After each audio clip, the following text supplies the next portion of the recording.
Hey everybody, in this video we're going to cover the main types of circulatory systems that we see in animals. So first let's start by thinking about a circulatory system in general and what it's trying to do. And there are many functions of the circulatory system, but the main one is transportation. And the circulatory system is transporting a lot of things in your body. We've talked about some of these already. Things like nutrients from the digestive system get transported in the circulatory system, and so do both oxygen and CO2, which are then exchanged with the respiratory system. And then nitrogenous wastes that are collected in the urinary system are also transported in the blood. But we also have things like water and heat, which we talked about a little bit with thermoregulation, and hormones that we'll talk about in chapter 26. And all of these, plus other things, are constantly being transported around the body in the circulatory system. So it plays a really important role in the movement and distribution of things within the body. But this is, in a broader sense, there to help facilitate the exchange of things between individual cells in a large organism and the outside environment. Because there are many cells in, say, a human's body that are not in direct contact with air outside of our bodies or water outside of our bodies in order to be able to get those things that they need. And so the circulatory system means that organisms can get larger than more than a couple of cells thick. And so that really facilitates the ability to grow in size and complexity. We've also talked a little bit about how circulatory systems can help thermoregulate by moving heat around and facilitating heat exchange. And so we've seen that in the thermoregulation section. And the circulatory system, while it's really important, it doesn't work by itself. The only way that it works is by interacting with many other organ systems, including the digestive system, the respiratory system, the endocrine system, the integumentary system, or the skin, which is where a lot of heat exchange happens. So all of these things are happening constantly to interact with the circulatory system to load things in and out of the blood to facilitate this transportation. Now, in terms of circulatory systems in animals, there's three main types of circulatory systems that we're going to cover next. The first type of circulatory system is a gastrovascular cavity. And if that name sounds familiar, it's because we talked about gastrovascular cavities in the chapter on digestive systems as well.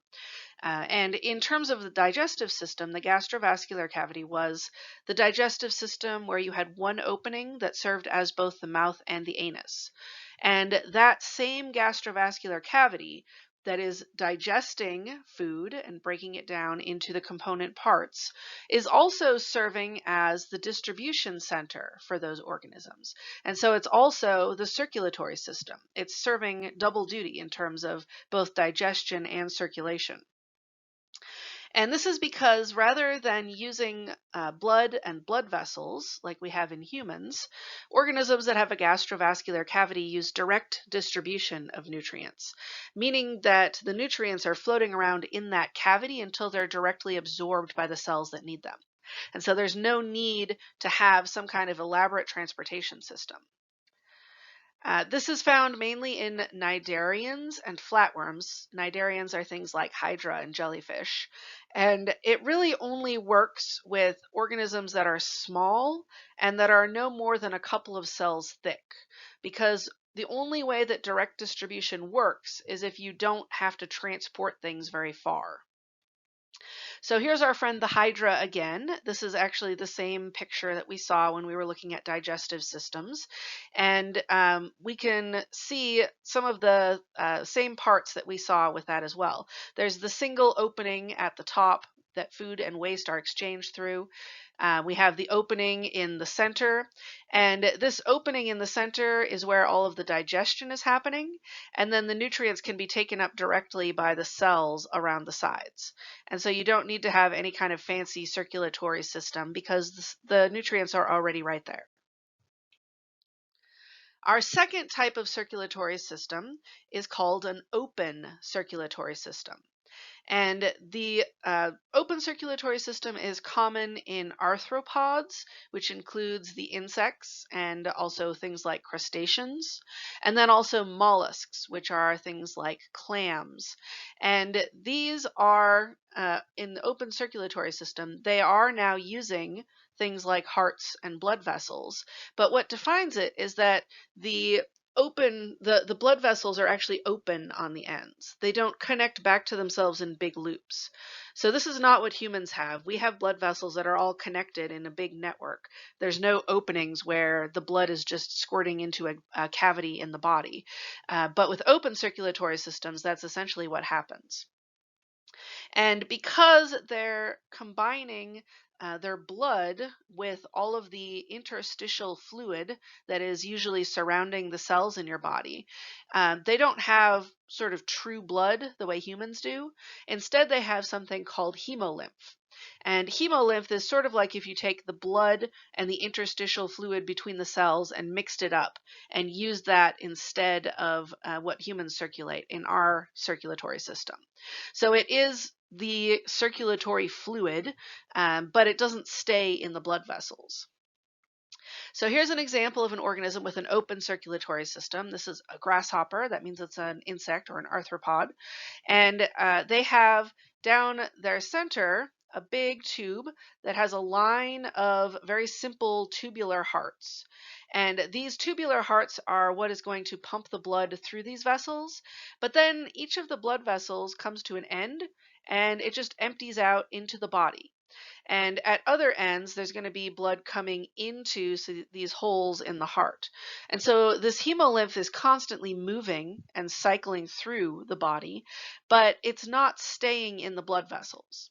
And so it is, again, a little bit limiting in terms of how big these organisms can get. You can definitely have a bigger organism with an open circulatory system than you can with a gastrovascular cavity, but you're not going to be able to get to the size of, say, an elephant with an open circulatory system. It's just not efficient enough for that. All right, finally, we have closed circulatory systems. These are the ones that we're most familiar with because this is what humans have. These are systems that have a heart, sometimes more than one heart, and blood vessels that are all connected back to themselves and therefore keep the blood inside the blood vessels and separate from the interstitial fluid. And so now there's two separate things. There's the blood and there's the interstitial fluid, and they haven't combined to make hemolymph like they do in insects. So this is what we see in earthworms and cephalopods, which is things like octopus and squid, and then also all of the vertebrates, including humans. So this is what humans have. So here's a very simple example of a closed circulatory system, in this case in an earthworm. And all of their blood vessels are connected back to themselves.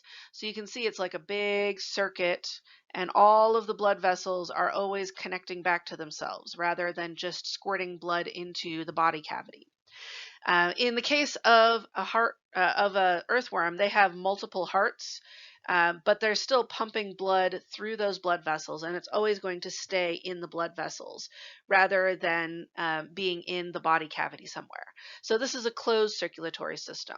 It's a lot more efficient for moving things around because you're not trying to move stuff through open spaces. You can contain it in that blood vessel and get it right to where you need it to be. And so that takes less energy in terms of pumping the blood around.